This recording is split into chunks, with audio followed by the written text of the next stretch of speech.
हो वहाँ प्रकाश होता है। जहाँ प्रेम की भाषा हो वहाँ परिवार होता है।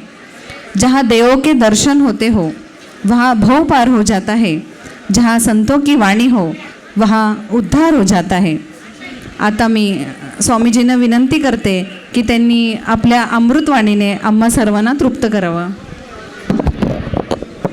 जयकारा गुरुदेव का। परमपूज्य स्वस्ति श्री लक्ष्मीसेन भट्टारक स्वामीजी यांना मी विनंती करतो की त्यांनी सर्वांना आशीर्वचन द्यावं। ओम नमः सिद्धेभ्यः। मंगलम भगवान वीर मंगलम गौतमो गणी मंगलम कुंद कुंदाद्यो जैन धर्मोस्तु मंगलम जैन धर्मोस्तु मंगलम। बोलो देवादिदेव एकाजराट आदिनाथ तीर्थंकर भगवान की, बोलो चंद्रप्रभु तीर्थंकर भगवान की, बोलो उपसर्ग विजेता पार्श्वनाथ तीर्थंकर भगवान की, बोलो अंतिम शासन नायक महावीर तीर्थंकर भगवान की, बोलो चारित्र चक्रवर्ती आचार्य शांति सागर मुनि महाराज की, बोलो मम गुरु गणाधिपति इंद्राचार्य कुंतु सागर मुनि महाराज की, जैन धर्म की जय हो।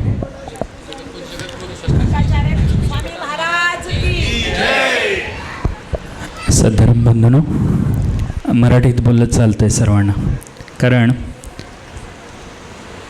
आज इथं डोंबिवलीमध्ये आल्यानंतर म्हणजे कालच माझा प्रवेश झाला आणि खूप जिथं मी राहिलो होतो तिथंही गेल्यानंतर खूप आनंद झाला। कारण का तर तिथं कारण हे डोंबिवली भागामध्ये जास्त करून सगळे बाहेरून येऊन स्थायिक झालेली लोक आहेत। काही इथले पण आहेत, नाही असं नाही, पण कर्नाटक, आमच्या कोल्हापूर साईडचे बाँड्रीवरची लोक, त्याच्याबरोबर MP, आज मी सकाळी मंदिरामध्ये MP चे काही लोकांना भेटलो, भरपूर गुजरातचे पण काहीतरी लोक आहेत आणि सगळ्यांना भेटत असताना आनंद वाटतो आहे। कारण इथं जी शांतता आहे, कारण बघा खूप मी ठिकाणी पाहिलेलं आहे की वेगवेगळ्या मंदिरात जातात, स्थायिक लोक जे असतात ते एका मंदिरात जातात आणि बाहेरून आलेली वेगळ्या मंदिरात जातात आणि दोघांच्यामध्ये एकी कधीच नसते। पण आज तुम्हाला सर्वांना बघत असताना वाटत नाही आहे की प्रत्येकजण हा प्रत्येक प्रदेशामधून आलेला आहे, कारण बघत असताना हा एक परिवार वाटतो आहे आणि हाच मूळ खरा जैन धर्म आहे। म्हणून डोंबिवलीमध्ये आल्यानंतर खूप आनंद झाला, ऐकल्यानंतर पण खूप आनंद झाला आणि मी बोलत असताना पण काही जणांच्याबरोबर कन्नडमध्ये बोलत होतो, मॅडम बसलेले आहेत हिंदीमध्ये बोलत होतो आणि ह्यांच्याबरोबर मराठीमध्ये सुद्धा बोलत होतो।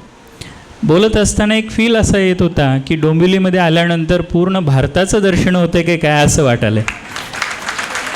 आणि आजचे जे आज आपण सर्वजण 23वा भगवान महावीर पुरस्कार वितरण सोहळ्यासंबंधी आपण इथं जमलेला आहात आणि ह्या पुरस्कार घेणारे आणि देणारे खरं दोघांचंही कौतुक करण्यासारखं आहे। पहिला आजचे जे उत्सव मूर्ती आहेत त्यांच्यापासून चालू करतो, कारण कसं आहे की मिहिरजी गांधी यांना मी पहिल्यापासून ओळखतो, कारण जसं वर्ष झालं तसे खूप ह्यांचे उपक्रम मी पाहिलेले आहेत आणि आपल्या तुमच्या सन्मती सेवा दलचे काही श्रावक खूप वेळा मठामध्ये सुद्धा येऊन गेलेले आहेत आणि त्यांच्या म्हणजे बघा आपण म्हणताना खूप इझी करणाऱ्याला माहीत असतं की काय आपण करतो आहे, कारण एक मंदिर बांधणं खूप सोपं असतं। आपण म्हणतो आज इथं सगळे बसलेले आहेत तुमचे डोंबिवलीचे सगळे, त्यांना विचारा की मंदिर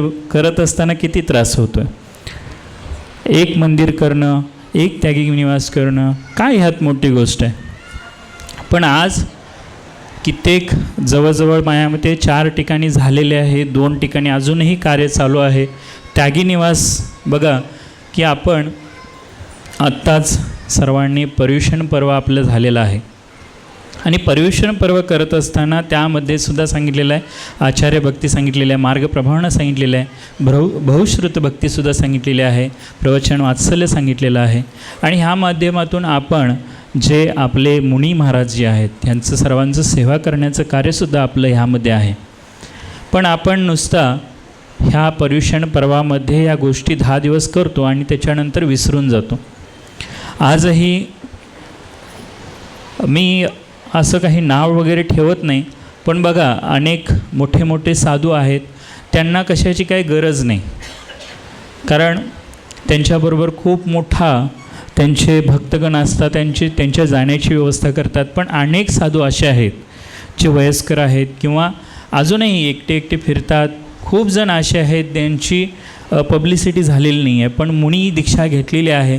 आणि अशा मुनी महाराजांना फिरत असताना खूप त्रास सहन करावा लागतो, कारण काही गावामध्ये आपले जैन धर्माचे कोणी नाही आहेत.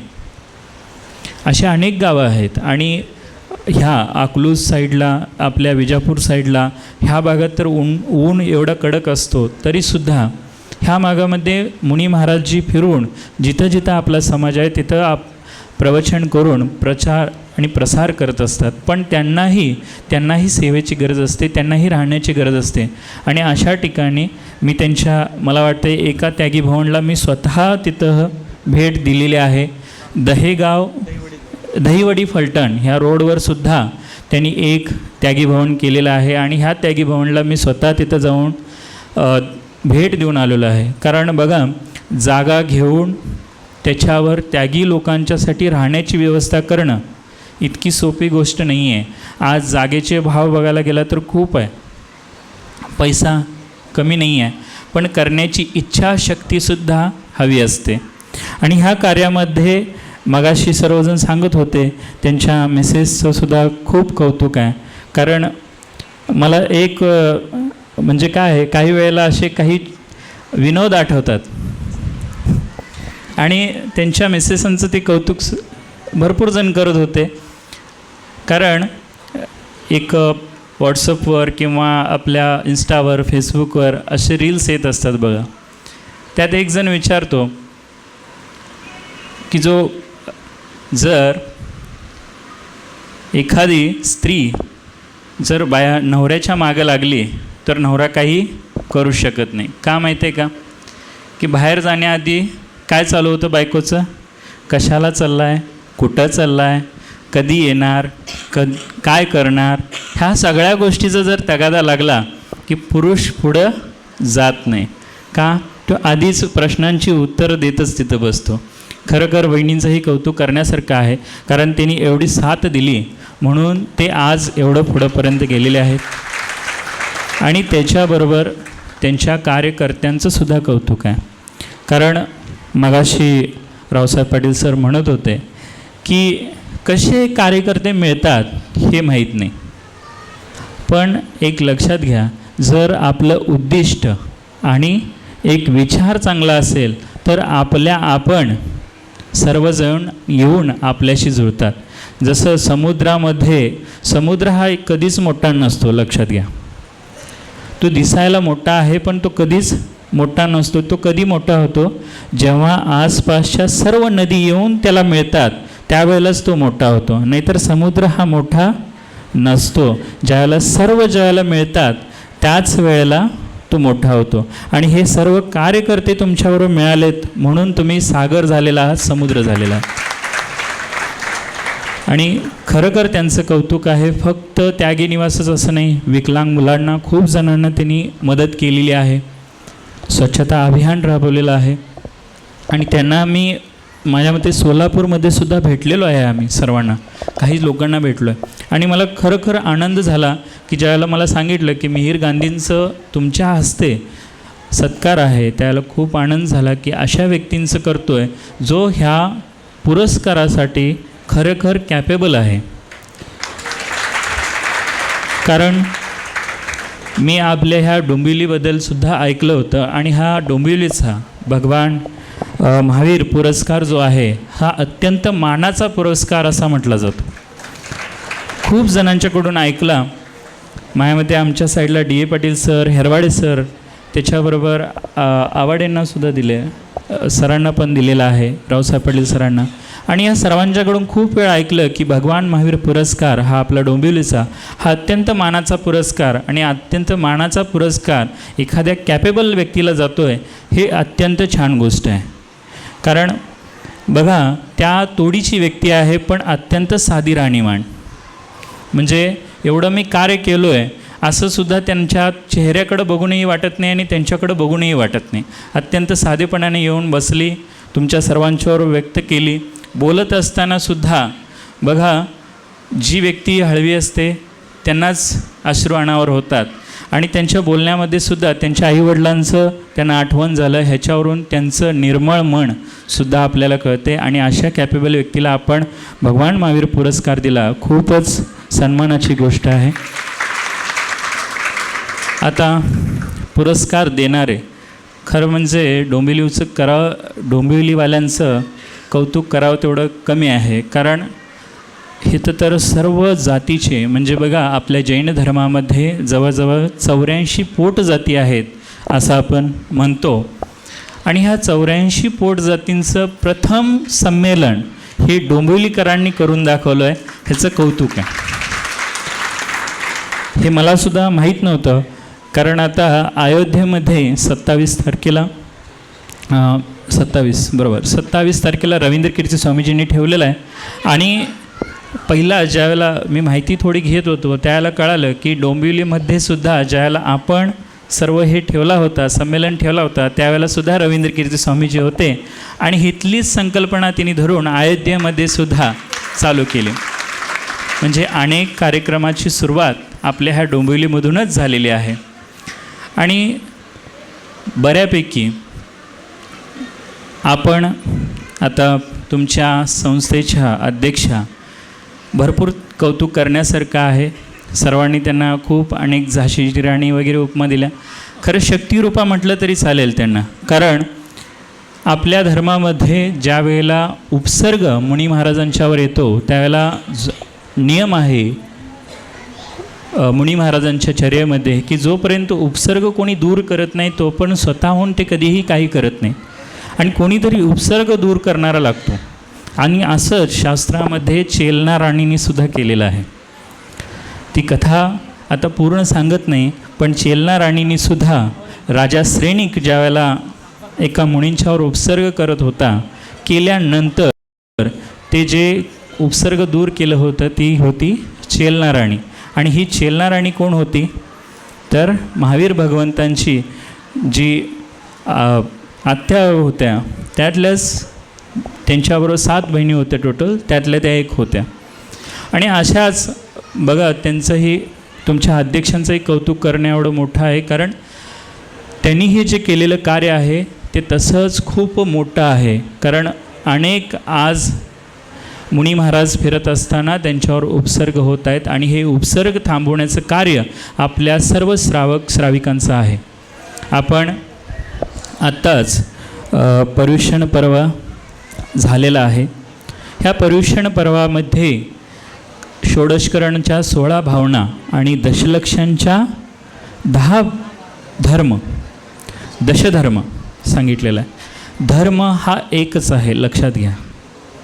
पण प्रत्येकानं वेगवेगळे सांगितलं का तर तुम्हाला ते कळायला पाहिजे.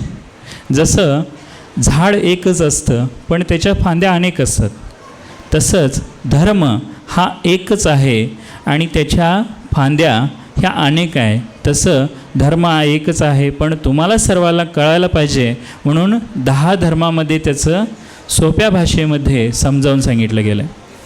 आणि बघा, हे दशधर्म पालन करत असताना आपण सर्वजण, तुम्ही इथं पर्युषण पर्व साजरे करत आहात, पण किती जणांना मला सांगा इथं माहीत आहे की आम्ही पर्युषण पर्व का साजरे करतो? किती जणांना इथं माहीत आहे की मला माहीत आहे की मी पर्युषण पर्व का साजरा करतो? किती जणांना माहीत आहे? हात उचला. खूप जणांना माहीतच नाही. अजून मला एक सुद्धा हात उचललेलं दिसत नाही आहे. हां, एक जण आहेत. तर पर्युषण पर्व वर्षामध्ये किती वेळा येतो? 3 वेळा येतो, बरोबर. तरीसुद्धा आपण भाद्रपद महिन्यामध्येच फक्त पर्युषण पर्व साजरा करतो. का? इतर 2 महिन्यामध्ये का करत नाही? तर बघा, आपली 12 महिने आहेत आणि या 12 महिन्यामध्ये भाद्रपद म्हणजेच भद्र, आणि भाद्रपदमध्ये भद्र येतो, आणि या भद्र म्हणजे काय? कल्याणकारी, कल्याण करणारा महिना. म्हणून ह्या महिन्यामध्ये आपण केलेलं जे काही कार्य असेल ते आपल्याला कल्याणकारी होईल, आपलं त्यामध्ये कल्याण होईल ही भावना असते. पण ह्या 1 महिन्यासाठी आपण जरी करत असलो तरी ह्या 16 भावना आणि दशधर्म हे फक्त 10 किंवा 16 दिवसासाठी करायचं नाही आहे, तर हे पूर्ण वर्षभर, आयुष्यभर करण्याच्या गोष्टी आहेत. कारण बघा, दशधर्माचं आपण नोपी ओवाळलेला असाल, त्यामध्ये काय सांगितलं आहे? तर मोक्षाचं प्रवेशद्वार. काय सांगितलं आहे? मोक्षाचं प्रवेशद्वार. आणि आपण जे बसलेलं सर्व जैन धर्मीय आहोत, बघा आपल्या जैन धर्मामध्ये काय सांगितलेलं आहे? आपला अंतिम उद्देश काय आहे? तर मोक्षाला जाणं आहे, आणि प्रत्येकाला मोक्षाला जायची भावना आहे, आणि मोक्षाला असंच जाता येत नाही. काल आम्ही कोल्हापूरहून साध्या आणि सोप्या भाषेत तुम्हाला समजावून सांगतो की मोक्ष काय आहे आणि आपण कुठे आहोत. तर काल मी कोल्हापूरहून डोंबिवलीला येत होतो, तर मला रस्ता माहीत नव्हता. पुण्यापर्यंत माहीत होता, पुण्यावरून आम्हाला माहीत नव्हतं. कारण का? मुंबईचे आम्ही स्थानिक नाही आहोत, आणि 100 वेळा फिरलो तरी रस्ता काय लक्षात येण्यासारखी मुंबईची नाही आहे. मग त्यासाठी मॅप लावले, काही जणांच्यावर कॉन्टॅक्ट साधला. खूप वेळ झाला, आम्हाला यायला 10:30 वाजले रात्री. 8:30पासून आम्ही मुंबईमध्ये फिरत होतो. तर तसं आपल्याला प्रत्येकाला मोक्षाला जायचं आहे, पण मोक्षाला जायचं आहे नुसतं म्हणून चालेल का? जसं आपण बसलो आहे, आता सर्वजण मुंबईमध्ये आहात, सर्वांना दिल्लीला जायचं आहे, आणि काय सांगालो आहे? मला फक्त दिल्लीला जायचं आहे, जायचं आहे, जायचं आहे, एवढंच बोलत बसलो आहे आपण. पण जाण्यासाठी गाडी काढली पाहिजे, विमानचं तिकीट काढलं पाहिजे, किंवा रेल्वेचं तिकीट तरी काढलं पाहिजे. पण पहिला तुम्हाला स्टॉप माहीत पाहिजे, रेल्वे स्टेशन माहीत पाहिजे, एअरपोर्ट कुठं आहे माहीत पाहिजे, बसचं स्टॉप कुठं आहे माहीत पाहिजे. तसंच आपलं आहे. आपण आत्ता बसलो आहे, आम्ही फक्त म्हणतो आहे मोक्षाला जायचं आहे, मोक्षाला जायचं आहे, मोक्षाला जायचं आहे, पण आपल्याला कुठं स्टॉप आहे माहीत नाही आहे, कुठली गाडी पकडायची हे माहीत नाही आहे, कुठलं बस पकडायचं हे माहीत नाही, तिकीट कुठलं काढायचं माहीत नाही, आणि फक्त आम्ही म्हणतो आहे मोक्षाला जायचं आहे आणि मोक्षाला जाणार. बसून कधीही होणार नाही, त्याच्यासाठी कार्य केलं पाहिजे. मग उठून बस धरलं पाहिजे किंवा विमान धरलं पाहिजे. तसंच मोक्षाला जायचं असेल तर काय करायला पाहिजे? तर आचार्य भगवंतांनी सगळ्यांनी सांगितलं आहे की ह्या दशधर्माचं आणि षोडशकारांच्या 16 भावनाचं पालन करा, तुम्हाला मोक्षाचा रस्ता मिळेल. हे जे रस्ता जे आहे हे षोडशकारांच्या भावना झाल्या, दशधर्म झाले. गाडीमध्ये बसला, गाडीला ड्रायव्हर असतो, मग तुमच्या गाडीला ड्रायव्हर कोण आहे? कोण आहे? तर गुरु. कारण गुरुलाच रस्ता माहीत आहे आणि तोच तुम्हाला रस्ता दाखवू शकतो. आणि म्हणून प्रत्येक आपल्या पूर्ण जीवनामध्ये गुरूंचं असणं खूप महत्त्वाचं आहे. ज्याच्या जीवनामध्ये गुरु नाही त्याचं जीवन कधी सुरू नाही असं म्हटलं जातं. म्हणून गुरु असणं खूप महत्त्वाचं आहे.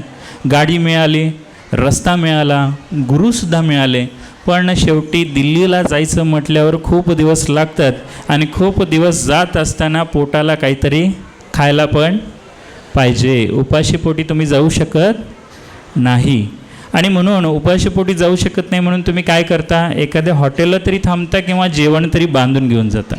तसंच आहे, जोपर्यंत आपण पुण्य बरोबर घेऊन जात नाही तोपर्यंत आपल्याला मोक्ष मिळणार नाही.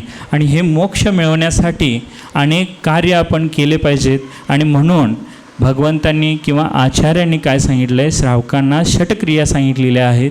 त्यामध्ये देवपूजा, गुरुपस्ती, स्वाध्याय, तप, संयम, आणि त्यामध्ये दान, त्याग.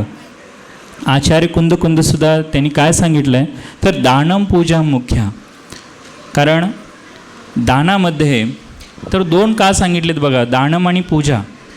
दानामध्ये 4 प्रकार आहेत: अभयदान, औषधदान, आहारदान, शास्त्रदान. आणि दान देत असताना स्वतःबरोबर दुसऱ्याचंही कल्याण होतं, म्हणून स्वपर कल्याण म्हणून सांगितलं. इतर गोष्टीमध्ये फक्त स्वतःचं कल्याण होतं, देवपूजेमध्ये स्वतःचं कल्याण होतं, आत्म्याचं कल्याण होतं, पण दुसऱ्याचं कल्याण होत नाही तिथं. म्हणून दान करत असताना दोघांचंही कल्याण होतं, स्वपरकल्याण. आणि हे जे कार्य सन्मती सेवा दल किंवा इथल्या भगवान महावीर मंडळातर्फे जे चाललेलं आहे, हे दोन्हीसुद्धा स्वपर कल्याणाचंच कार्य आहे. कारण मी दरवेळेला सांगतो की धर्म म्हणजे काय हे जाणून घ्या प्रथम. आपण सर्वजण जैन धर्मामध्ये आहोत एवढंच आम्हाला माहीत आहे. आम्ही जैन धर्मी आहोत एवढंच आम्हाला माहीत आहे. जैन ह्या शब्दाचा अर्थ खूप जणांना माहीत आहे, बरोबर? माहीत आहे ना? हात उचला आता. किती जणांना माहीत आहे जैन म्हणजे काय? अजूनही खूप. आपण जैन धर्मामध्ये आहोत, खरं जैन म्हणजे काय माहीत नाही.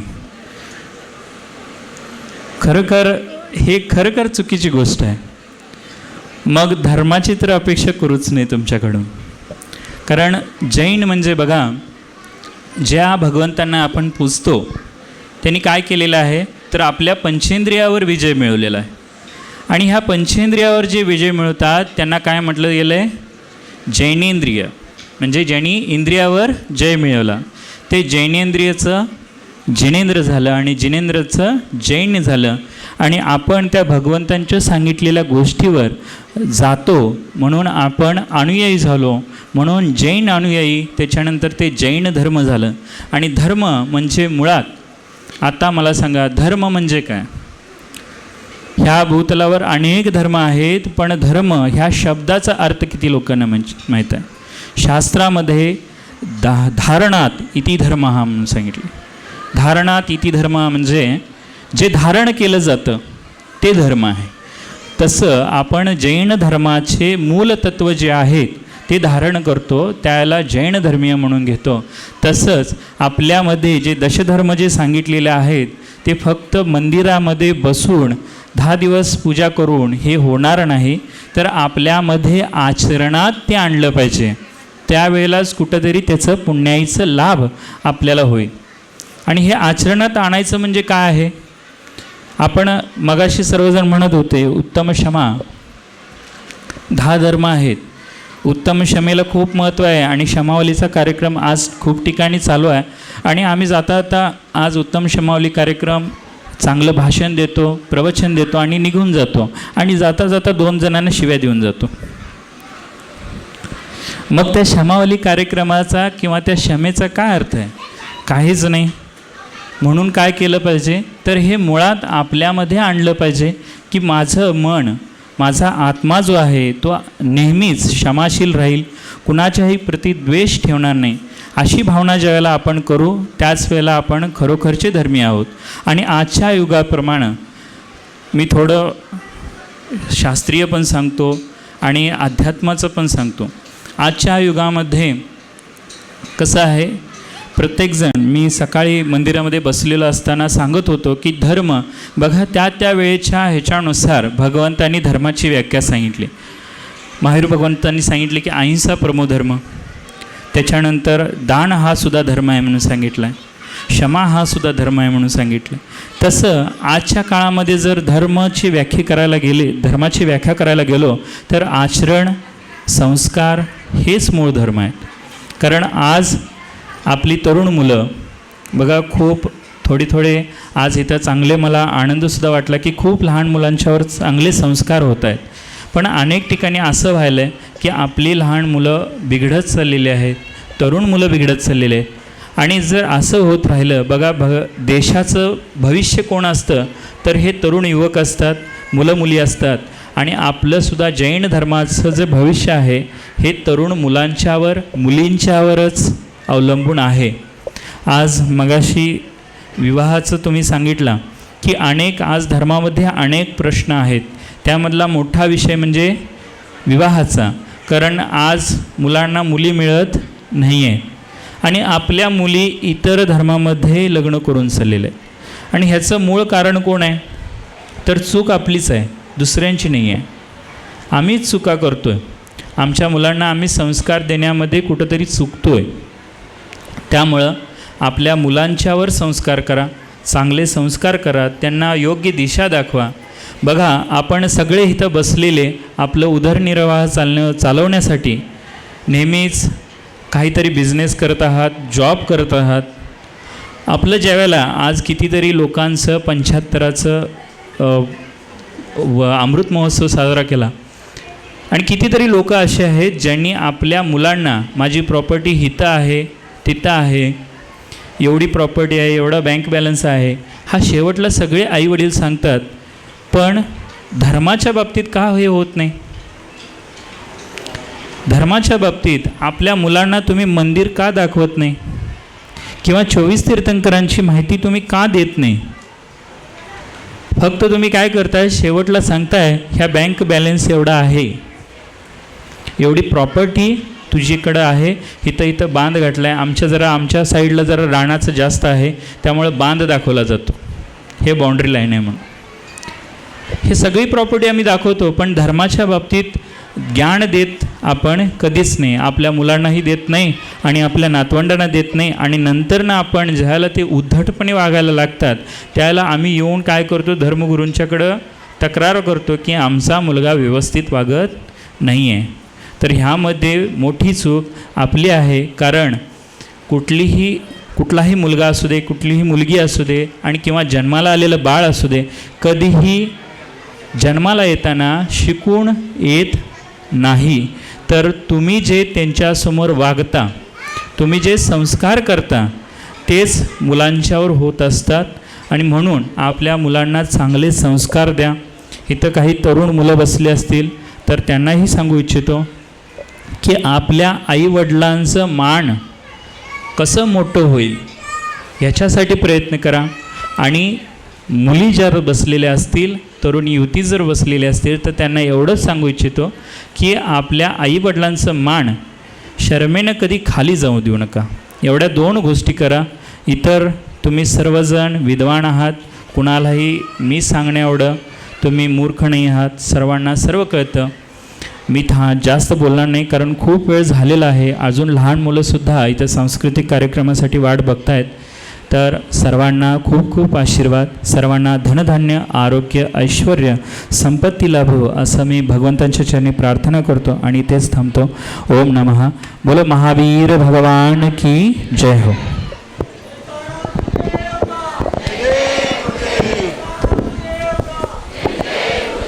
जयकारा गुरुदेव का. लक्ष्मीसेन भट्टारक स्वामी जी की, परम पूज्य स्वस्ति श्री लक्ष्मीसेन भट्टारक स्वामी जी की, परम पूज्य स्वस्ति श्री लक्ष्मीसेन भट्टारक स्वामी जी की.